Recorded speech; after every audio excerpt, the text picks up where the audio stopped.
Advocate Humayun Kabir. আপনারা জানেন যে আজকের 1 মে এবং বিশ্ব শ্রমিক দিবস। তো এই শ্রমিক দিবসে জাতীয় জনতা পার্টির পক্ষ থেকে কি বার্তা দেবেন সাধারণ শ্রমিকদের এবং মালিকদের? আপনি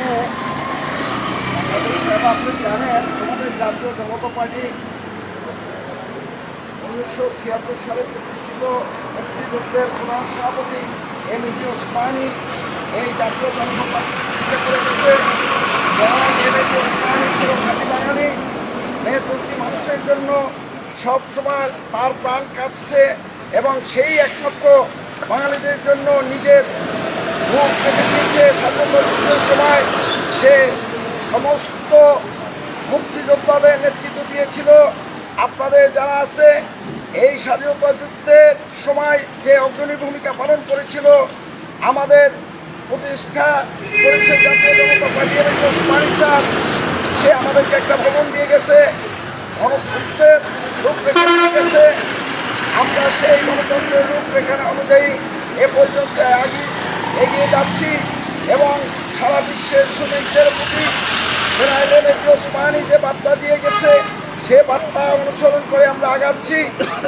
আপনি জানেন 1886 সালে শিকাগো শহরে এই শ্রমিকদের 8 ঘন্টা বক্তব্য নির্ধারণের জন্য শ্রমিকরা আন্দোলন করেছিল।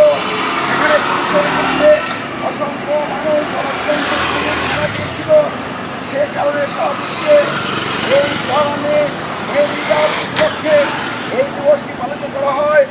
আর জাতীয় জনতা পার্টি প্রত্যেক বছরই এই শ্রমিকদের পক্ষে কথা বলে, মেহনতি মানুষের পক্ষে কথা বলে, মেহনতি মানুষের জন্য কথা বলে এবং সবসময় তারা মাঠে ঘাটে একটা বার্তাই দেয়, শ্রমিকদের ঘাম জড়ানো অর্থই সমস্ত মানুষের কল্যাণে আসে, দেশের কল্যাণে আসে, মানুষের উপকারে আসে।